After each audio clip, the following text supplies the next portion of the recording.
I'm not even a big basketball fan, probably because I'm 6'6" and people just assume I'm good at it, but in reality,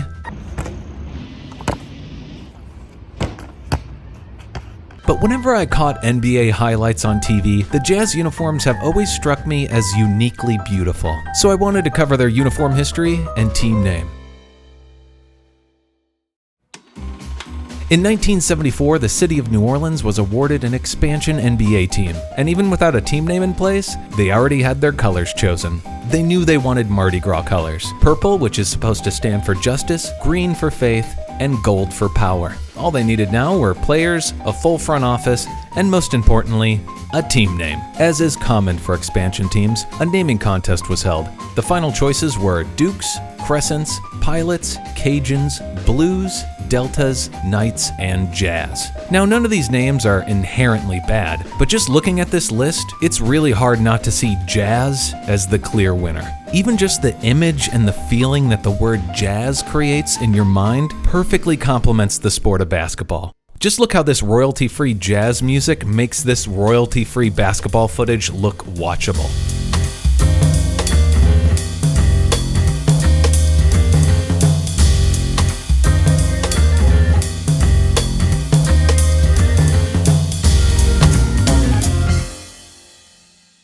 The Jazz played in New Orleans for 5 years before ownership decided to move. They cited the lack of local corporate support and the New Orleans 11% amusement tax as the reason for the move.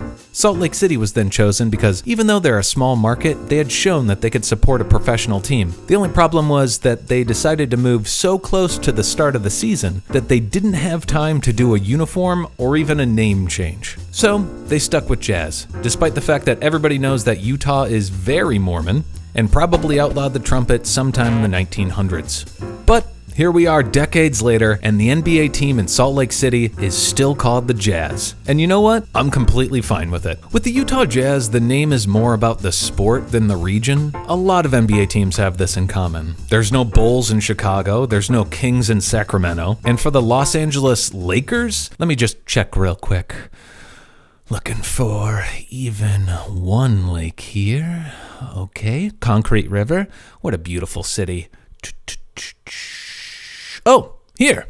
One really big lake. So if the Lakers didn't have to change their name when they moved from Minneapolis, then I'm fine with the Jazz. And really, the only team name that actually represents their region is probably the Buffalo Bills. I bet there's so many Bills that live there. Now, none of this has stopped Utah from having some of the best uniforms in the NBA. So let's take a look back at all the Jazz uniforms through their history, starting with their New Orleans years in 1974. Rarely does a team get it right directly out of the gate, but these first Jazz uniforms are beautiful. I love the Music Note basketball logo. I love the use of colors, with purple being that main color and yellow and green being used as accents. I don't understand why their away uniforms only have a Music Note with no basketball like their home sets, but to make up for it, the next year they changed to a full logo and then added another logo to the home shorts. It's such a simple look, I'm fine with it being used twice. The Jazz don't get a real alternate logo until the 90s. Then, the team made the move to Salt Lake in 1979, and as I stated before,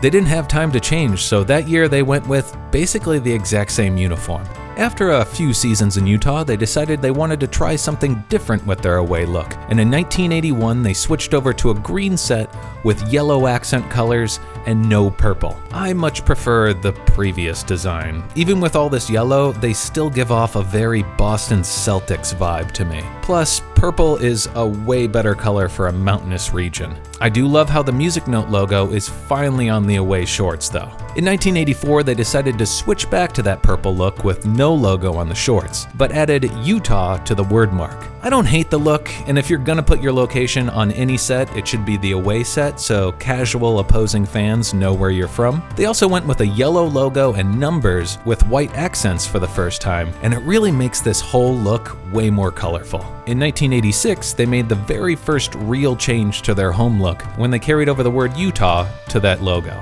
They also added the Music Note logo to their away shorts again, so their home and away are very consistent here. To me, this is maybe their best uniform set. Lots of consistency with clean lines and a great logo. This look really worked for them until the 90s happened, when teams like the Toronto Raptors were completely changing the way we viewed NBA uniforms. So in this new world of dye sublimation jerseys, the Jazz felt they needed a change. Teams weren't sticking with their classic looks anymore.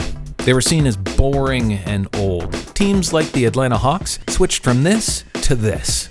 All of a sudden, huge complex logos were all the rage, along with pinstripes everywhere. It was a time where this uniform just couldn't be appreciated. When so many other teams are wearing stuff like this, it's hard to stand out unless you're already an established franchise. So in 1996, the Jazz decided to make a drastic change, and they went with this. Dear God, it's beautiful. A huge, beautiful mountain outline on their home uniforms with an amazing white mountain with a little bit of a purple gradient for the away. They're both paired with asymmetrical shorts, a mountain on the base of their left leg, and their secondary logo of a UJ on the right leg. They also introduced another secondary logo with this basketball snowflake on the waistband. It was a drastic change from anything they had ever worn. And changing uniforms is one thing, but completely changing their colors? That's very rare. I get why they wanted to get away from a color scheme that is very New Orleans, but it was a really bold move to change from an already high 3 team colors to 5. They changed to a lighter color purple, turquoise, teal, black, and copper. Wow. It's a lot, but I still like it. It's actually funny how the Jazz followed the same color and style changes as the Mighty Ducks. Old school purple, yellow, and green, then a new modern uniform with purple and teal.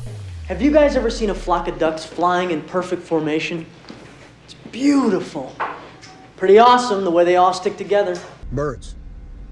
Whoa.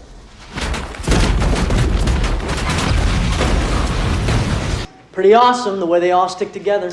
Even with this huge downgrade of the 3D Jazz word mark that looks like it's streaking in, and the mountains pushing the word mark and the team numbers down to the player's stomach and waist, I still really like the look. It's an original style that gives the team their first real identity in Utah. It was really hard to stand out during this time in the NBA, and this uniform pulled it off.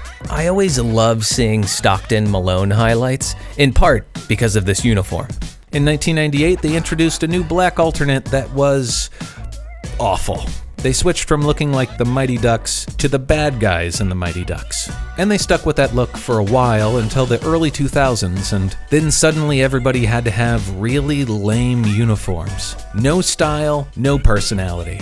The Jazz fell into that design trap in 2004 and came out with these yawn-inducing uniforms. I'm cool with the change over to navy and light blue because the color scheme does feel more Salt Lake City to me, but you could literally write any other team name or state here and it's the same. There's nothing Utah or Jazz about this design. They added an alternate look in 2006 that's kind of a throwback. I don't know, it's so lazy, who cares? The whole look just screams, please stop watching us. The teams from Air Bud movies had better uniforms than this. Man, Air Bud just makes it look so easy.